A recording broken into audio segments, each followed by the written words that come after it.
FDA has extended compliance to the traceability rule a full 30 months. That seemed at first to be a radical extension. But as TAG Executive Vice President of Regulatory and Scientific Affairs Ben Miller noted in a Food Safety Tech virtual conference in April, the extension is actually of significant benefit to both the industry and individual facilities. But just what are those benefits?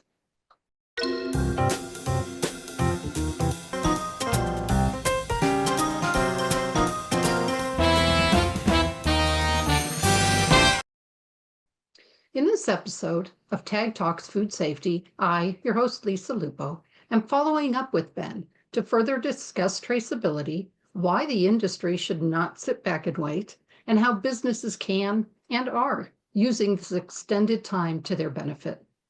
Welcome, Ben. Thanks, Lisa. Good to be here as always. Yes, it is. So, Ben, with FDA postponing compliance with the traceability rule until July of 2028, why shouldn't food facilities postpone their work on compliance as well? It's a good question, right? Everybody loves a home extension. It's like, oh, wait, now I can, but it also helps to have more time to study for the test, right? Like, I think that's There you go. one of the benefits. I think the compliance timeframe was always a bit of a challenge when we looked at when the final rule was published back in November 2022, and then compliance 2026 felt like it was a long way off until it wasn't. And I think there was a lot of just education and outreach happening in terms of even that the rule existed for a lot of industry segments. We're past that point, but that took a significant amount of time just to raise awareness. And when you're talking about knitting together traceability across the entire food supply chain, that's going to take more than maybe the 18 months that was left after we got to that awareness building piece. So, where I think we are now is a lot of companies that have the awareness that this is a requirement and that the rule hasn't changed even with that extension. And we don't have any indication that the rule itself is going to change over the next 30 months, is that companies are understanding sort of where their current data systems and gaps sit today. And depending on where you are in the supply chain, you may be more or less ready than some of your peers. So when we look at initiatives like the Produce Traceability Initiative and the Global Dialogue on Seafood Traceability, some of the upstream kind of growers and harvesters of produce and seafood have been thinking about this for a while in terms of how do we improve traceability.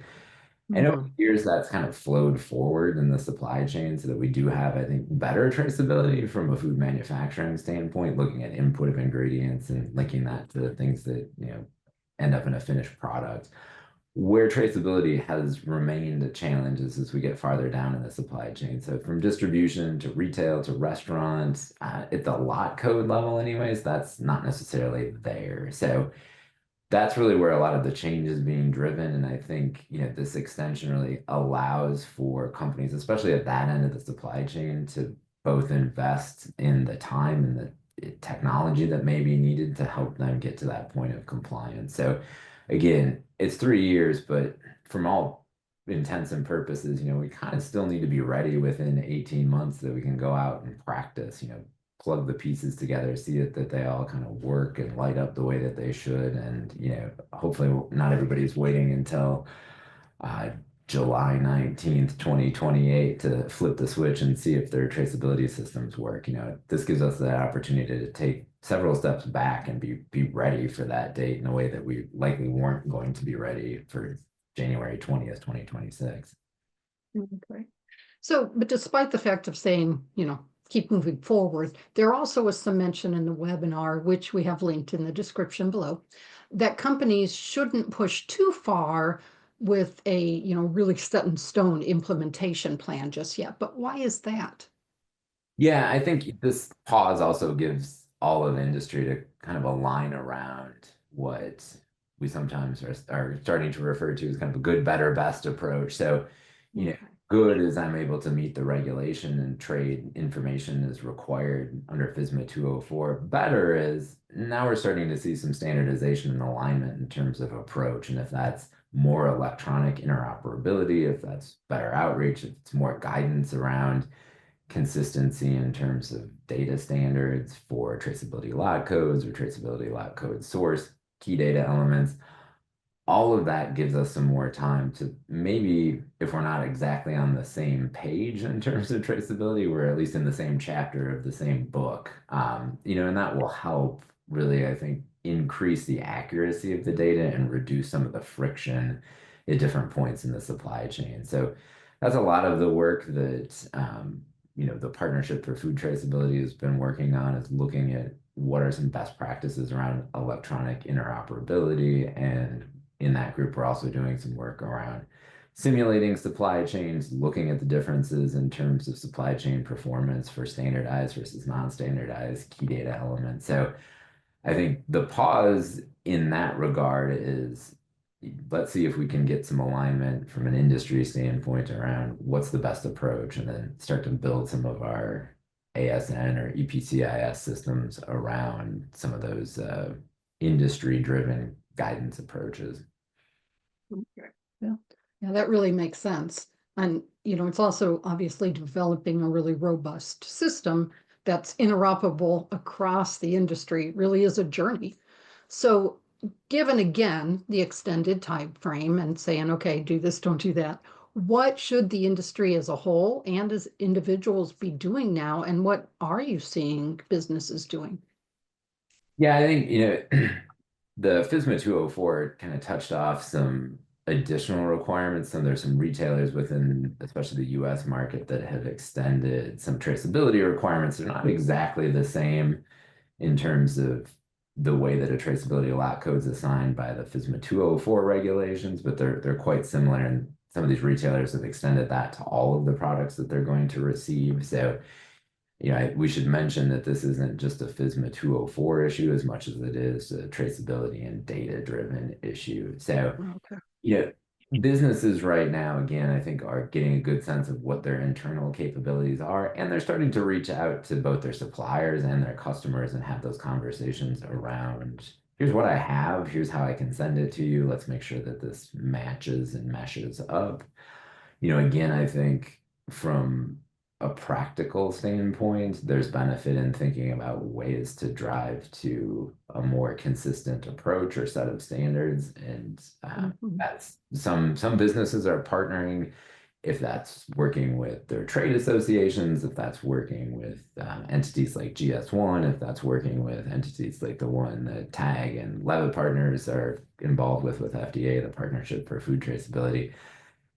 Any one of those efforts and initiatives is a good place to be. So I think, again, with this kind of test extension or homework extension, getting involved beyond, kind of your four walls of a company, there's a lot of value in that, and hearing what other people are doing, how other people are thinking about this, especially for companies that have, broad kind of reach within the supply chain, either from, an ingredient side or a retail side, or just, sit in the middle of the supply chain and really interact with many other entities. So it's a great time to get involved in that, and hopefully help nudge nudge the industry as a whole towards a more consistent approach, if that's possible. Okay. Yeah, and I think it was said in the webinar too, but it's also, one of the things that the real purpose of the traceability rule really is to speed up the ability for traceback for outbreaks, back to their source to really reduce the human health impact. But it does also provide benefits for food businesses. So what are some of those benefits? Do you have any examples? Yeah, it's a great question. I think that's always a good opportunity to look to, there's a regulatory requirement. What more can we do with this? And, from things like getting to more automation and warehouse setting, because you're doing consistent case labeling, especially at the lot code level. So developing automated pick systems that can, increase throughput and decrease error rates. That's one example. I think you're also creating and exposing new data as product flows through the supply chain. So you're actually able to see at the quantity and at the lot code level how that product's moving through the supply chain, maybe in a way that you weren't able to see before. And you can start to use that to your benefit. I think we hear a lot about only wait 5 seconds and you hear about AI these days. And, I think while some of that might be maybe a bit oversold, there are going to be applications, if that's AI, if that's machine learning, where the more data that you have and the more resolution you have in your data, you're going to be able to use that to drive some, predictive analytics. So, I think there are benefits maybe a step or two down the road, but a lot of this is predicated on getting that consistent data capture and infrastructure in place. So there's definitely going to be some benefits, both realized and yet to be realized, I think, as we Yeah. towards compliance. Yeah. So yeah, it's interesting because kind of as we do go on more and talk more, um, you do see more of the benefits of the extension, that there really is a lot to traceability and, getting better, better, best, good, better, best. So I want to thank you for, providing all your expertise to us and some of the examples you've given and how it can benefit the industry. Are there any other kind of final thoughts or takeaways you'd want to impart, have our audience remember? Yeah, I think the key one is that this is really a collaborative, and when we look across the supply chain, it is predicated on making sure that we've got good structures in place for information sharing, that aren't at this point and based on the regulation necessarily 100% commercially driven, which means that, people are going to have to think about forming new relationships. So food safety, working with IT, working with supply chain, working with operations. It really takes a multidisciplinary approach to this. And I think that's where we see the greatest amount of success. So, you know, if you're watching this and you sit squarely in food safety, it's not all on you. Reach out, gather, and build a good team. And, there are plenty of resources out there and good ways to get involved. So I encourage people to do that. Okay. Well, thank you again, Ben. Absolutely. And I do want to thank our listeners for listening in. We hope that you've gotten some new insights into traceability and what you can be doing, should be doing, and just how it can benefit you. And as always, to stay informed on all things food safety and ensure that you don't miss any episodes of Tag Talks, be sure to like, follow, or subscribe on YouTube, Spotify, Apple, or your favorite podcast platform. Thank you. Thanks, Susan.